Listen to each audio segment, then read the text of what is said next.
Excuse me, everyone. Thank you for your patience in holding. We now have your speakers in conference. Please be aware that each of your lines is in a listen-only mode. You may ask questions at any time using the chat box. I would now turn the conference over to Ms. Barb Edson. You may begin. Thank you so much, and I appreciate everyone's patience. We had to go ahead and use the phone number that's there listed in the chat to go ahead and dial in and get audio. So again, my name is Barbara Edson. I am the VP of Clinical Quality at the Health Research and Educational Trust of the American Hospital Association. I want to thank you so much for joining us for our monthly TeamSTEPPS webinar. This webinar is going to go ahead and be about the TeamSTEPPS in the NICU and the role of the leaders in the process. And being a former NICU nurse myself, this is near and dear to my heart. So I want to go ahead and just go through a few rules of engagement. Please ignore that you can go through your computer, option number 2 there. We cannot do that. Questions and answers will be held at the end of the presentation, so please go ahead and chat them on in, and we will go ahead and take care of those logistical ones as we go through the telephone conference call. But if it's questions regarding content, we'll go ahead and address those at the end. Any questions that we don't get to, we certainly will go ahead and ask our presenters to look at them afterwards, and then we'll go ahead and post them on our TeamSTEPPSportal.org webpage. Let me move on to the next slide here. So I just wanted to go through a few upcoming TeamSTEPPS events. TeamSTEPPS, we're very fortunate that this is provided through the Agency for Healthcare Research and Quality at no charge to any of the participants. And we have a lot of activities that go on with the TeamSTEPPS work. One is monthly webinars, and they're scheduled now through August 2016. The next one in February you can register for, which is how to introduce TeamSTEPPS in small and rural hospitals, the Yellow Brick Road of Teamwork, presented by Ken Alexander at the Louisiana Hospital Association. The registration and topics are always posted on the portal for your information. We also have master training courses, and registration is open now through April 2016. And then really excited about our annual conference, which is June 8th through 10th at the Hyatt Regency in Capitol Hill in Washington, D.C. It's a lot of fun and great information is shared. And again, this is all brought to you by the Agency for Healthcare Research and Quality. The other things we have going on are online courses. If you can't travel, and you can register there at that website for TeamSTEPPS 2.0 online master training courses. And then you can learn more about all of the events and register for events at the TeamSTEPPSportal.org. If you need any help or assistance, here's a phone number and an email that you can go ahead and contact us. And now I'm very pleased to introduce Jim Rost, who is the Medical Director of Quality and Patient Safety at the NICU at Shady Grove Medical Center, and is also the Director of the NICU Patient Safety for the Pediatrics Medical Group. Additionally, Jennifer Ustianov, I hope I didn't butcher that too much, Jennifer, is the Senior Director for the National Institute of Children's Health Quality. Thank you so much, and I'll turn the call over to Jim. Well, thank you very much, Barb, and good afternoon, everybody. My name is Jim Rost, and I'm joined by Jennifer Ustianov, who is my rock star colleague. She's a quality improvement expert with NICU and a fellow master TeamSTEPPS trainer. We are extremely excited and very humbled at the same time to be here to tell you about our journey and what we have learned in helping teams focus on improving and strengthening their care and collaboration using TeamSTEPPS in just about every unit within a hospital setting over the past 10 to 12 years. And while we've worked with both medical and our surgical teams in a number of hospitals, we're going to focus our presentation on our experiences that we've had in several NICUs throughout the country. So Jennifer and I, we're both clinicians, and we work at the bedside. I'm a full-time neonatologist, and I'm honored to work with a pediatrics medical group. I'm a self-confessed team training enthusiast, if not addict. And similarly, Jennifer is a perinatal nurse, who's a certified patient safety nerd, and she's known nationally for her work in quality improvement. Our objectives are simple. We're going to discuss how we identify the need, if there is one, for the implementation of TeamSTEPPS in a NICU. We're going to present some results of TeamSTEPPS implementation. These results have been aggregated from a number of different units. We're going to discuss the importance of getting leadership involvement and gaining buy-in. And we're going to discuss some sustainment strategies and the impact of the leadership's role in that. Before we start, I want to begin with a poll. And we'd like to find out about more who is in the audience so we can be a little nimble. And so if you can please respond to this poll here and let us know, because a lot of the concepts are transferable to other units. And I'll give you about 20 seconds to complete the poll.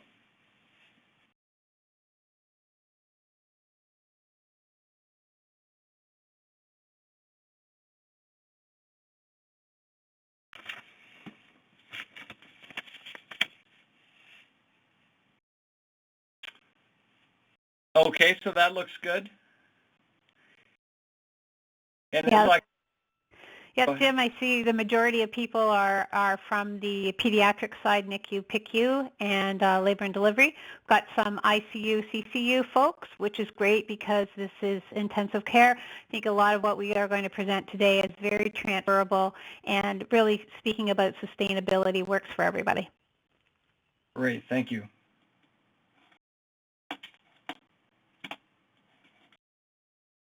So let's jump in and address our first objective, and that's when we ask the question, is there even a need for teamwork training?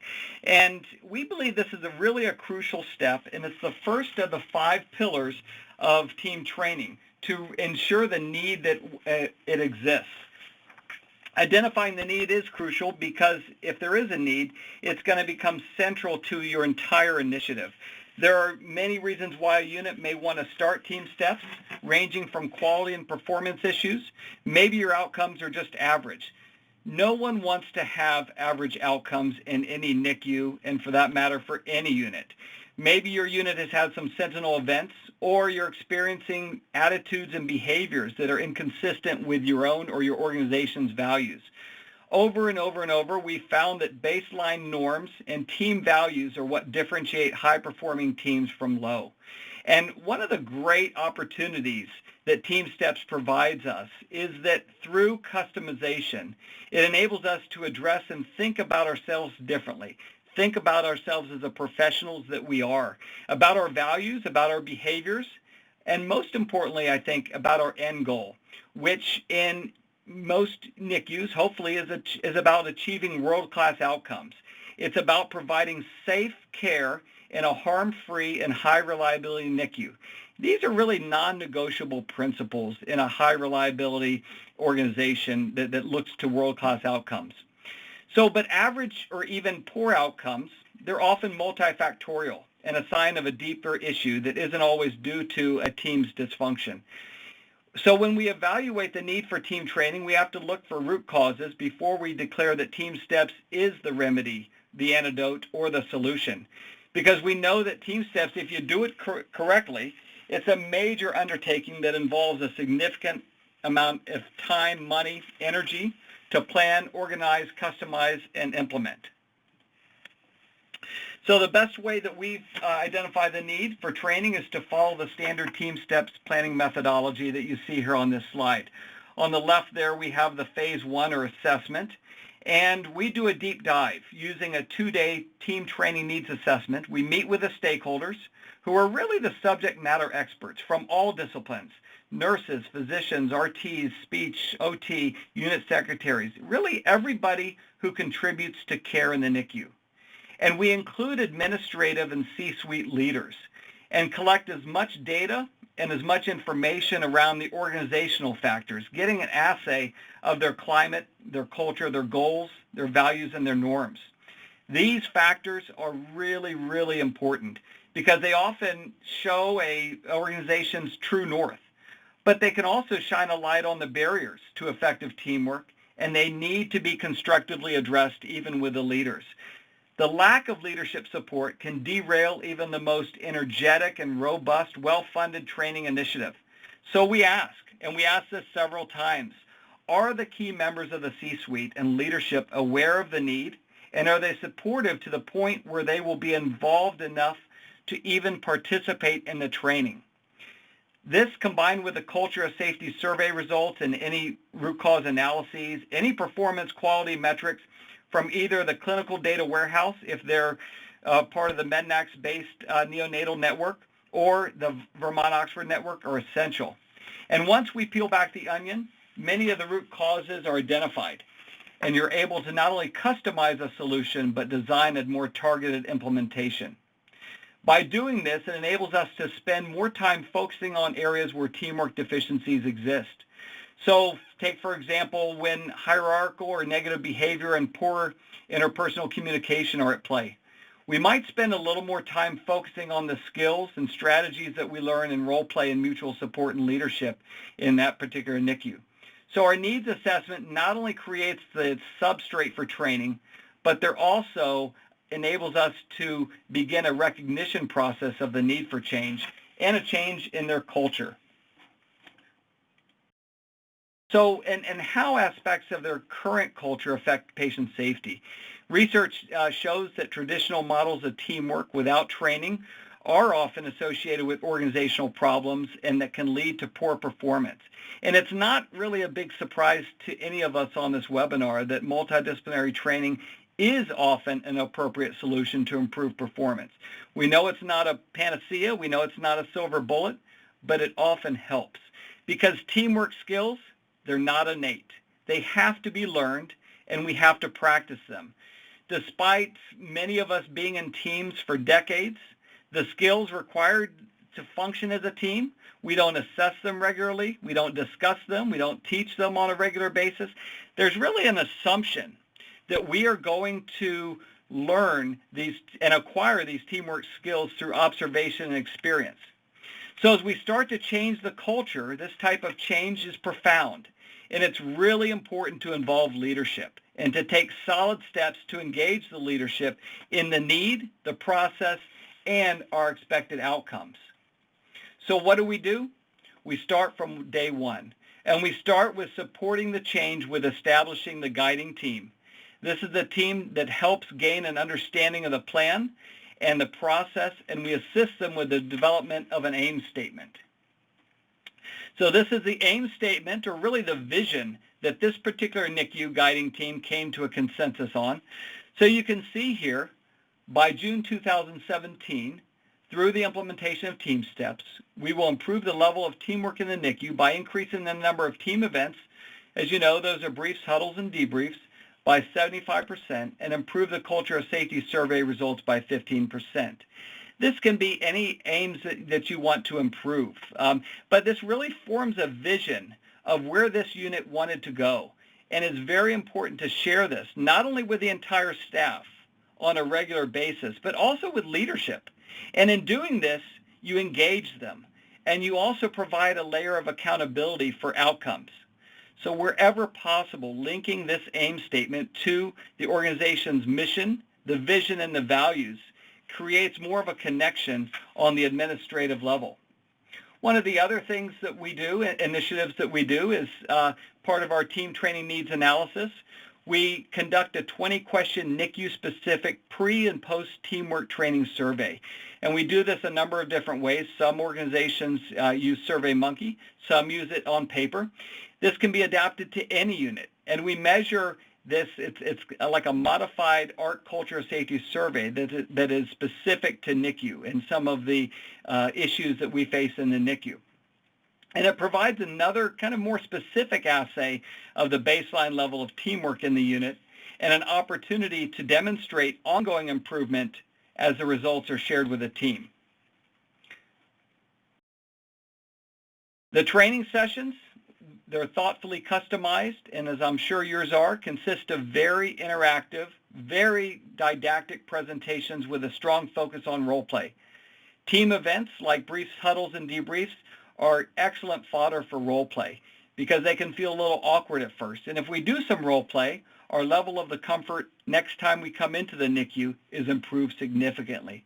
This is especially true when we tackle the skills and strategies around how to be an advocate, how to be assertive, and how to provide feedback, even to the most senior people in the NICU. We've had great success engaging teams, and they've been very eager to start the training. And I want to show you NICU-X's staff training completion rate here. One of the questions that we commonly get is, how do you engage physicians in the training? We've got the nurses, they're on board, and this is a crucial question, and it's accomplished not just by sending out an invitation, but by meeting with them, going to their division meetings, meeting them one-on-one, and selling the benefits. Go to their department meetings, give them a 10-minute overview. Let them know that they're going to see improvements in communication, in care, in collaboration, that their patients are going to get better care, and providing them with the evidence that this exists. In fact, you can see that this particular NICU, NICU-X here, demonstrated extraordinary buy-in from the entire multidisciplinary staff, including the neonatologists, 9 out of 9, including the NNPs. The administration was completely on board as well. Now, we know that you value what you measure, and ultimately the goal of training is not just completion of the training, it's culture change. And you achieve culture change by embedding these tools into your everyday NICU shift. We use a TeamSTEPPS team event tracker. It's a tracker tool to record the number of times a particular tool is used. You can see on the left there that the first column has the date and the medical record number. The second is the care that's being given. And the third is the event, the tool, or the strategy. We want to know these. The next column is who is participating and the patient safety issues identified. We use this for a number of reasons, and one is to actually identify not just the numbers of the tools and strategies, but also the good catches. And we're able to reward good catches on a regular basis. You can place this form in the electronic health record, or we have some units that are doing it on paper and they're turning it in at the end of the shift. And what we found here, we're able to compare some numbers over time. And here you see that NICU Team G, their events from February 1st to October 1st of 2015, they experienced 95 briefs, 24 debriefs, 55 huddles, and 15 SBARs.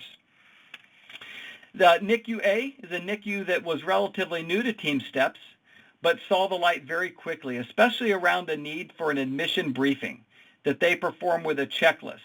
In fact, they instituted a stop-the-line approach around admission briefings.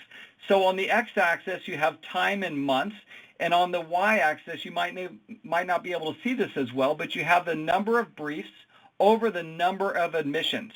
So their goal is for every admission to have a multidisciplinary brief, including the family, at the bedside, so that everybody has the same shared mental model about the plan of care for this baby, whether it be a critically ill baby or just one who's being observed. And so you can see that they've achieved their target of 90% in about 7 months and have stayed around 90% for the past 4 months, which is a terrific accomplishment.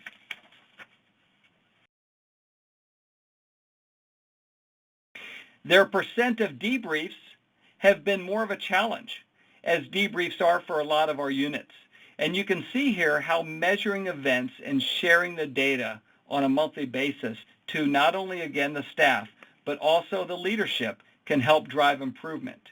So you can see the same graph with time on the x-axis and the percent success of debriefs after an event, after a procedure or a major resuscitation. They still have some work to do, but some incredible progress nonetheless. But measuring process and safety improvements like this brings us closer to our true north, our end goal, and that is a culture change that we know is foundational to achieving world-class outcomes. And one of the outcomes that we frequently look at in neonatal intensive care units is the outcome of chronic lung disease. It's one of the recognized outcome metrics, and without getting too granular in the clinical definition, This slide demonstrates NICU-X's success in significantly reducing their rate of chronic lung disease. Again, with X on the X-axis you have time, and on the Y-axis you have a patient percentage. The light blue, it might show up as gray on your slide there, is the middle third percentile. So less is better on this, and you can see that this unit was significantly reduced their rate of chronic lung disease. The downward-facing red arrow marks when teamwork training started. And in the case of chronic lung disease, obviously the lower number, the better. Another outcome is a disease called necrotizing enterocolitis, and this can be fatal for our premature babies. In this unit, again, with time on the x-axis in years and the percentage of patients developing necrotizing enterocolitis on the y-axis, team training linked with high-quality, evidence-based care led to significant changes in outcome. And this shows that it can sometimes take time for this to occur. Our next outcome is central line-associated bloodstream infection, which can also cause tremendous morbidity and mortality. And its incidence has been shown to be affected by improvements and initiatives around teamwork. Indeed, CLABSI serves as one of this NICU's most proud outcomes, and an example of how the principles of teamwork, whether it be the task assistance required with a sterile two-person line change, to the assertion and advocacy tools we use in mutual support to express concerns that might arise following the insertion and maintenance bundles. Their CLABSI count-up clock is transparently and centrally located in the middle of the NICU, not only for the staff and the physicians and the administrators to see, but I think most importantly for the families, who are really the leaders of their NICU team. And it's led to this NICU team to achieve an over 900-day CLABSI-free period. And to ensure families fully understand their role, this unit has gone one step further with TeamSTEPPS and recently launched a TeamSTEPPS for Families workshop. This family-centered approach has led to patient satisfaction scores, also an important metric that you may want to consider measuring. It's been linked with teamwork training, that are over the 90th percentile on a consistent basis. So once a desirable change was established, there was some sustainability of these results. Sustainability, as you're going to hear from Jennifer, doesn't happen by chance. We often say that if you don't have a plan for sustainability, you shouldn't start TeamSTEPPS. And so Jennifer is going to walk us through the components of a solid sustainability plan. Thank you, Jim, and thank you to AHRQ for this opportunity for sharing our work. It's an honor to co-present today. I'm going to share with you a few strategies about sustaining improvements and changing as we go ahead and change our culture. We are definitely going to encounter some bubbles, and as we embark upon an initiative such as TeamSTEPPS and team training, we really need to think about that sustainability plan right from the very beginning. Often when we hear about, we read the word sustainability, we equate it with something that has lasted. Quality improvement methodology encourages us, as does the TeamSTEPPS planning, that we should set in place sustainability right from the very beginning of our initiatives. There are many, oops, I'm going to advance here and that's not working, 1 second. There we go. There are many components to a sustainability plan. One pillar is agility. As we learn from our improvements, we often come to realize that we need to adjust our plan. The discussion about how we will sustain or hardwire our changes or improvements should be a part of our initial planning. Today, I'm going to discuss a few strategies of a team training sustainability plan that you might want to consider. The role of leadership in sustainability, for one, the essential guiding team, the trainers, the teamwork coaches, and the all-important role of ongoing data collection and data sharing.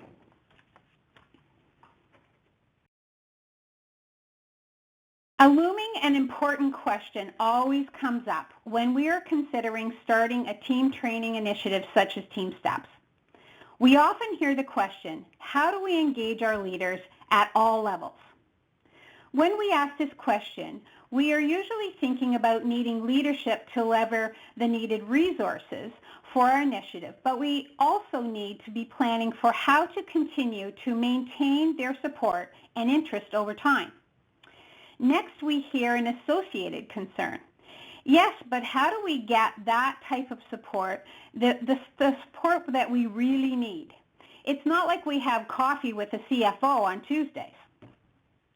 So what we are hearing when this question is posed is that there are challenges, perceived or real, to accessing key leaders. They seem out of reach, and at the same time, we know that there are many competing priorities. Jim and I have used a few strategies that you might find helpful. Some of these are also outlined in the TeamSTEPPS literature.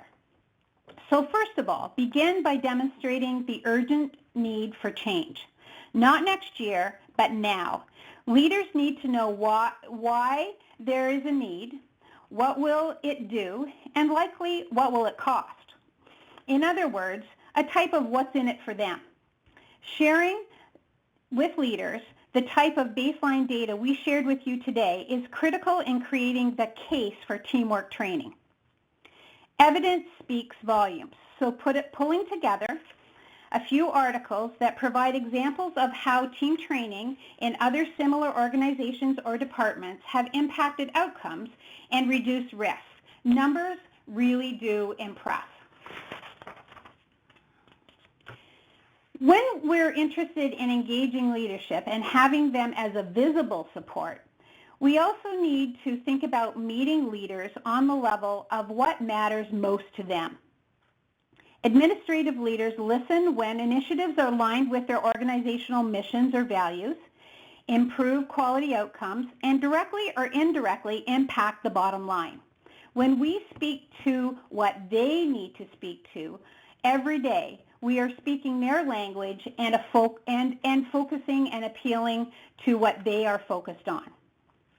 So now you might be thinking, well, Jennifer, this is all great, but how can I get an audience with my key leaders? Well, we suggest working with managers and the directors of your targeted unit. They can often facilitate the opportunity for you to present the urgency and the case for team training to medical directors, safety officers or risk managers, and CEOs and CMOs. You do have to be bold and convicted, respectful, well-prepared, ready for questions, and bring tenacity to your charge. Nursing directors who get this are indispensable influences who engage leaders and maintain momentum in the change. We have had the distinct pleasure with working with one such nursing director who I believe is on the call today, Judy Withers. Judy was a solid supporter and vital key in the training and implementation of TeamSTEPPS in a NICU we recently worked with. You know, Jennifer, once we do the training, one way that we further engage leaders is by inviting them to attend the training and or inviting them to be a trainer. You might not expect a CEO to be training staff, but a director or manager, a chief nurse executive, we've had a chief medical officer be a trainer. In fact, we've even had a board member who was a pastor who was a trainer, and that was one of the most passionate training sessions that we've ever had. So it impacts staff, and with some strategy, it impacts the entire organization. High-level leadership is definitely you want them to attend the trainings, and once they understand and once they become excited about the potential, you have really hit pay dirt. Thanks, Jim. And these strategies for engaging leadership at all levels really helps with implementing your initial sustainability plan. Strategies should be well thought out and customized for your organization, of course, all with patients in mind. Remember, you are looking to support change, which is not a small endeavor. So now that we have leaders coming around and we have them engaged potentially, what about some more ideas about the details of our sustainability plan. Team training is a culture change. We all know that. In some cultures, this change is huge. For others, it is building on some good teamwork processes already in place. But no matter the depth of the change that we need to remember and revisit the concept that change is not easy and it takes time. We support this by recommending the establishment of a multidisciplinary guiding team. And I saw in the chat that there was a question around this. This group is needed for the initial planning to maintain focus and to steer the initiative toward ultimate success. The guiding team is made up of representatives from the multidisciplinary team, core members who come from the staff that work together day in and night out in the targeted unit or department, and should also include at least one influential leader. This foundational guiding team will plan, support, promote, and manage change. So in other words, a word to the wise, you need to choose carefully those people who are part of this core team. Collecting and sharing monthly data is vital to change and to progress. Remember, we need to create and maintain a sense of urgency for change. As data is shared with staff and leaders, they will begin to learn to expect this monthly departmental data coming out. Sometimes something magical begins to happen. Staff not only want to see their data, but they want to see that their hard work and passion is being reflected in the outcomes. So they engage in the process and begin to ask questions about the data. They want to see it improve to reflect the high quality care that they are providing. And quality measures and process measures such as briefs, debriefs, and huddles can definitely be shared on a daily, weekly, monthly basis. The guiding team will be the ones who devise a plan for testing processes for collecting this type of data and sharing it. Notice I mentioned testing because not all initial plans around collecting data and sharing data turn out to work out fine. So this is where some agility comes in. Sometimes we need to go back and tweak and refine to find the best methods. Here we're learning and adapting to the change. So this guiding team is foundational to the change. It's also part of your sustainability plan. As they manage teams training, they set expectations for performance and the implementation of TeamSTEPPS tools and strategies. They plan the process around daily, monthly data collection, and they share issues that bubble up to the surface as the culture starts to change and as expectations start to change. So in other words, it's really important that this team sets meeting as a top priority, and these meetings are set regularly and frequently. So Jennifer, I just want to add one more comment too. I think what we've seen is that the team is really the foundation for change. And as they manage the team training initiative and they set expectations for the performance and the implementation of the tools and strategies, planning the process around the data collection and address issues that are going to bubble up, it is essential that they get the ultimate level of support. So again, I just want to reiterate that we set this meeting as a top priority. Thanks, Jim. So as we move on to the next slide, we're still talking about sustainability. So collecting and maintaining and sharing monthly data is vital to change. We've already talked about that, but is also vital to that progress. Remember that you need to create and maintain that sense of urgency. As data is shared to staff and leaders, they'll learn to expect, one second, I'm just going to go back for a minute and see where I am. Yeah, so we are going to look at how this monthly data is being shared, and that quality data is being shared as we move along. There are many examples of I'm going to move forward. There are many examples of how we maintain momentum by putting TeamSTEPPS knowledge, skills, and attitudes out in front. Monthly TeamSTEPPS newsletters specific to your unit, or perhaps an article in your hospital-wide newsletter, can also help to highlight a recent focus of TeamSTEPPS training or some resulting data outcomes. If you think back to an important change or success that you made in your personal or professional life, you can probably think of an example of how training and coaching played an important role in your success. Here too, we need to ensure the establishment of TeamSTEPPS trainers and frontline coaches who are supported by clearly defined roles and responsibilities in the teamwork success. Data, data, data. We can't say enough about the role of data, and we've talked a lot about it on this call. But data is critical during the implementation to demonstrate short-term wins and the progress over time, and to set the expectation for that ongoing data collection to ensure that our changes are actually sticking. We might sound like a broken record here, but data serves so many uses in this work, and it also is an important tool that you can use to keep leadership at all levels informed of your ongoing and sustained improvements.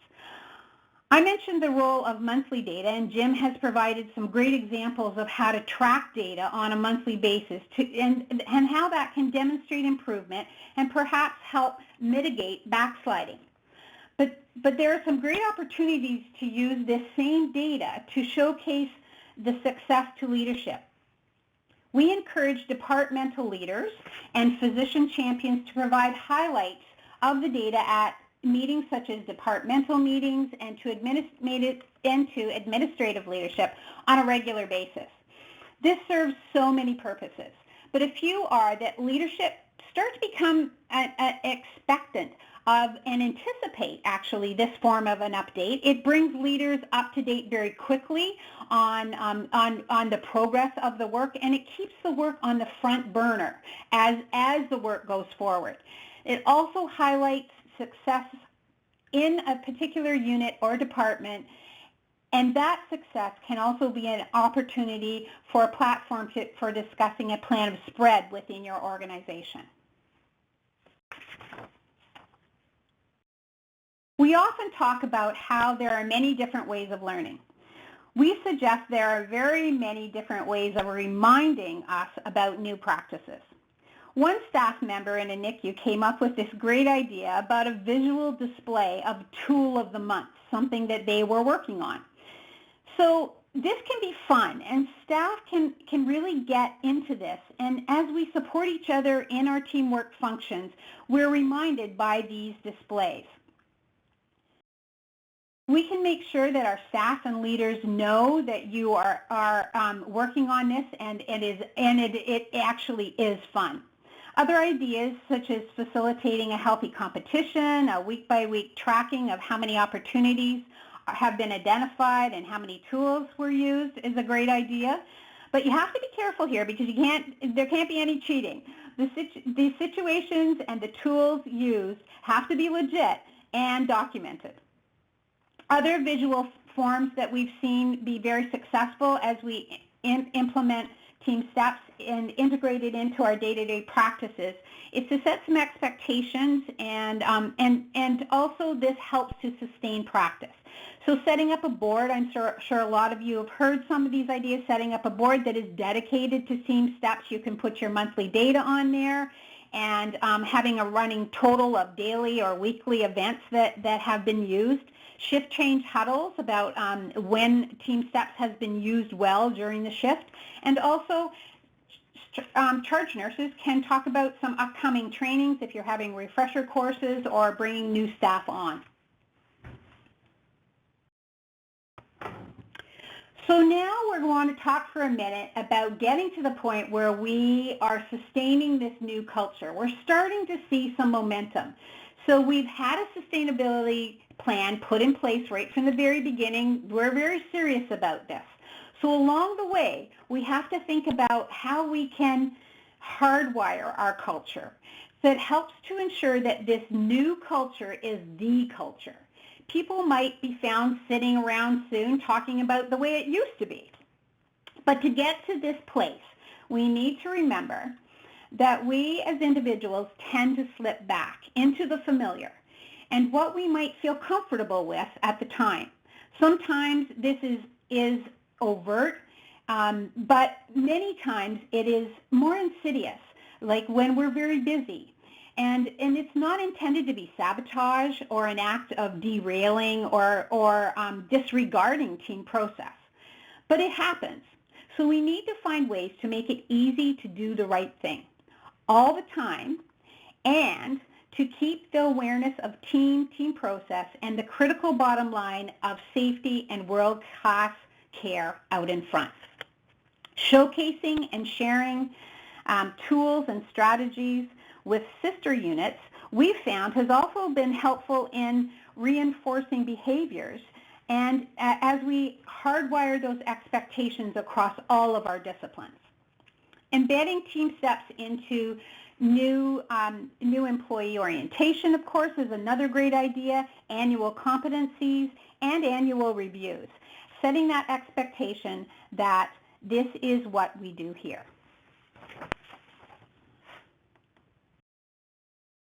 You've already seen this example of transparency, and it's a profound statement to staff, families, and leaders. This is out in front. No explanation is needed. This example says we are striving to be the very best, and here's how we're doing. Talk about getting everybody's attention and keeping all the team members in the game. Change requires a need and a sense of urgency, an agile plan, thoughtful implementation, tenacity, and vigilance.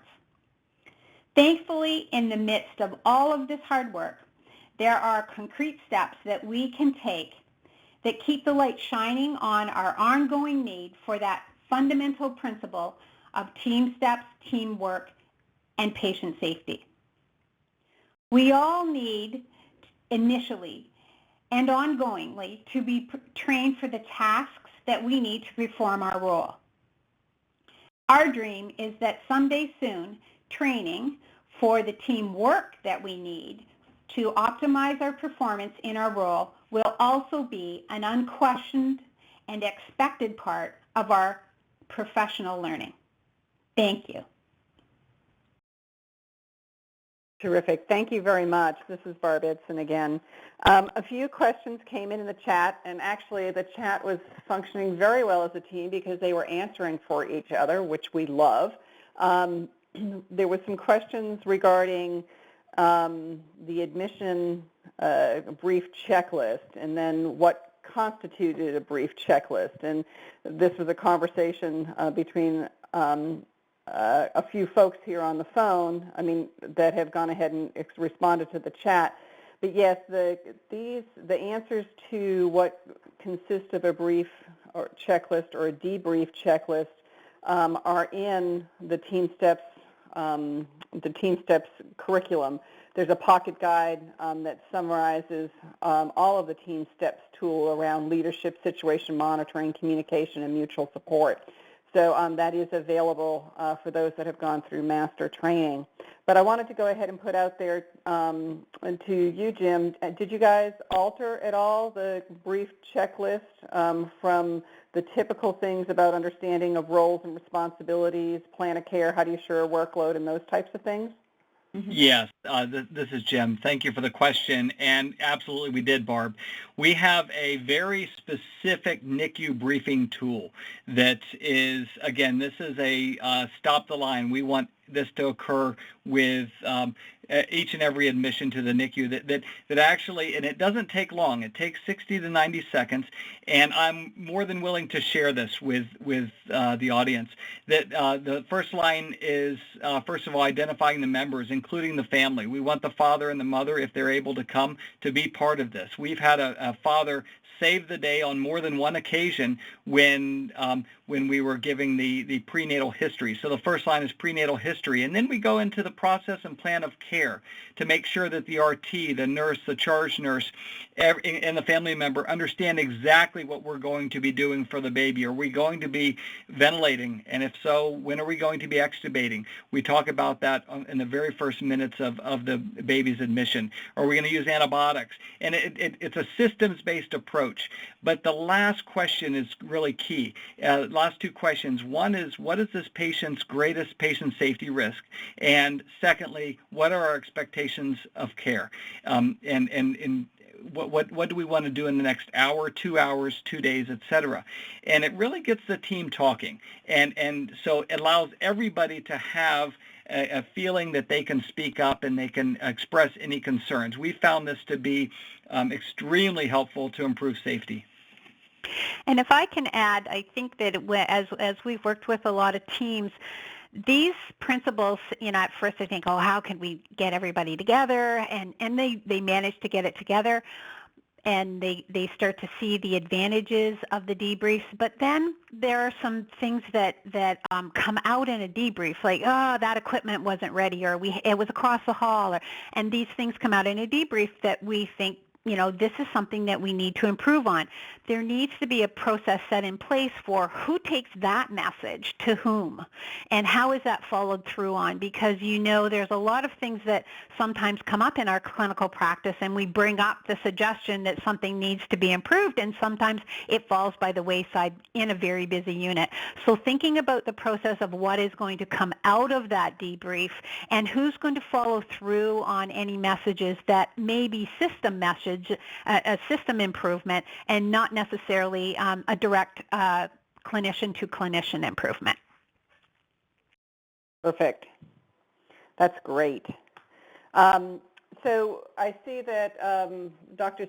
Suhas said that he would go ahead and share some tools too. We can go ahead and have you email those tools into us where the email address was provided earlier, and we'll go ahead and make sure that this and the specific briefing tool to the NICU also are located for the participants. So terrific, great work there. One thing I did want to ask is, you said that you had, I think, in the beginning of the presentation, more response to the brief happening than the debrief. And we look at the brief as really a planning session. We look at the huddle as a reorganization and monitoring ongoing. And then we look at the debrief as a way to go ahead and really get the quality improvements so that we can keep on improving our processes and systems. Tell me how you went ahead and moved the debrief. How do you move the debrief to have greater importance? Is it just along the lines that you were talking about making sure that the information is then transferred and captured and dealt with for the improvements? Or is there other ways that you really go ahead and promote the debrief? I think the first thing I'll say is acknowledging why the debrief is not as readily, people don't bring it on and use it as frequently, and that is because the event is over. And you're right, it is for the next patient. It is about quality improvement, and we're tasked with a lot of next steps that we have to do. It's the next patient, it's the next delivery, it's the next blood gas. And so, but keeping it front and center and on making sure that people do understand that it's part of our quality improvement process that we need to reconcile, and we need to make sure it happens on a regular basis. I think if you hit the head on the nail on the head with a couple really excellent debriefs, I think people start to buy in and do them on a more regular basis. Perfect. Thank you. I did get a question here about monitoring clinical outcomes to monitor that would be appropriate for a level 2 NICU. And along that line, I wanted to just ask about data. So there's a question about the level 2 for outcomes for this. But have you also looked at things such as satisfaction of staff, patients, or things such as decreased time spent answering perhaps calls or any of those things? Have you captured any of that in addition to the other things that you were capturing, like decreased vent days or decreasing chronic lung disease? You know, I think that's a great question, and the short answer is no. We are looking at other opportunities to capture data, and length of stay would be another metric that we would like to measure, or at least try to attempt to correlate an association between. But those are all, I think, innovative outcome metrics that the questioner can be a thought leader in making that association and looking at. Perfect. Thank you. Another thing I wanted to go ahead and ask is, you talked about the guiding team, and I know there was a question here about how do you determine your guiding team, and I know that you had discussed that in your presentation. Did you evolve to involving patients and families, or did you do that right away? Can you tell me a little bit about the role of the patient and family on the guiding team? Definitely. I think this came out of a lot of my work with quality improvement and how, you know, as a clinician, it took me a while to really myself feel comfortable with having patients on improvement teams. It felt a little awkward, and you know, how could one patient actually represent all the different patients? And so I have personally evolved over time in my understanding and experience with having patients on a team like this. What they serve is our ability to, number one, stay real. We can make a lot of plans about what might work. And if we don't include families in the case of NICU, and we don't have a patient who can speak out and advocate for themselves, we have families. So we start to implement changes in our process and routines, and we don't bring in those families and first of all ask them, you know, where are the gaps? And secondly, here we're thinking about doing this. What do you think? Do you think that would work? What would be the struggles with that? And so they really become a part of the team. It is very hard at first because a lot of folks feel uncomfortable that we're kind of lifting up the rug and showing them the dust underneath of it. But these are well-chosen family members that are really there to and understand our goals of improvement and really want to be part of that and bring that constant voice of the patient, of the family, and really help us think about it from their perspective as we plan changes in process and in system improvement. Perfect. Thank you. So to that point, you know, I think, Jim, it was you who was discussing the developing of a site assessment, initial site assessment. Do you include that assessment from the patients and families in there, or can you tell us a little bit about, Heather had wanted to know, Heather Buxton, early on about developing your site assessment? Jennifer, do you want to take that one? Sure. So how we have done our site assessment, you know, there are a lot of tools that AHRQ has provided to assess readiness for TeamSTEPPS. Our assessment is a little bit different because when we work with NICUs, we customize a little bit about what exactly what they need, you know, what communication tools. They may have SBAR down pat, and so we don't need to go through SBAR. So our assessment process is really sitting down. We do this instead of approaching it from a multidisciplinary approach. We actually sequester the different disciplines around a table, and we basically ask them what's going well, what's not going so well. Are there patient safety issues? Are there teamwork issues? How do people treat each other? What's the culture? So we we have some conversations with them about that, and it's quite it's always fascinating what comes out.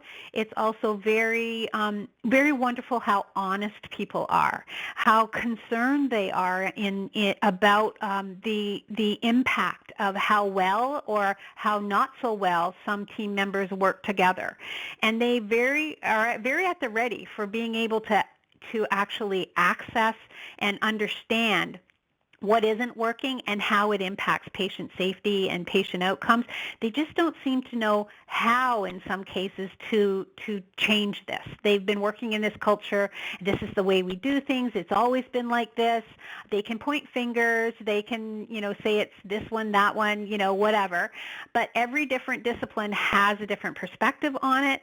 And I think in talking with them separately, it gives them a sense of safety to be able to be honest and talk very plainly about what their culture is about. This isn't a session where everyone complains. We set the pace that this is really about patient safety and patient outcomes. So when conversations go a little bit off that rail, we bring them back to what the culture is like, what the team work is like, and really equate it back to patient safety and provoke them to think, is what you're telling us an impact on patient safety? Does it impact the sense of teamwork or not? And so those conversations are very helpful. What it does is it sets a stage, we found, for them to really be able to say, you know what, there is a real need for this. There is this, and it sets some excitement that there's actually some solutions if they choose to use them to really help with their teamwork, help with their communication across all of the disciplines. And so it really gets some enthusiasm going, and it also gives us a lot of insight into what this culture is like. There's commonalities across all cultures, but there's uniqueness in every culture, and I think every unit, and every floor, no matter where you work, they want to feel like there is uniqueness. And when we have these conversations with them, we get the impression that their voices, they are feeling like their voice is being heard. And of course, then we have to follow through by giving them those tools and strategies that address some of the issues that they've brought up. Terrific. Thank you so much, Jennifer and Jim. I know that we're at the top of the hour, so we're going to have to go ahead and end the call. I can't thank you enough for your sharing of your work in TeamSTEPPS, and there's still a few questions that have come in, and a lot of them are around resources. The TeamSTEPPS Master Training does have, you'll see the resources of the surveys and things like that we've discussed, and I know that the team is answering some of those questions here about being free of charge and the rest of it. So. Again, I want to thank our speakers, and I want to wish everyone a good afternoon. And please visit the TeamSTEPPS portal. If you have direct questions, you can go ahead and email us. That was the email that was shown at the beginning of the call today. So thank you all. Jim, Jennifer, have a good afternoon, and thank you to our participants.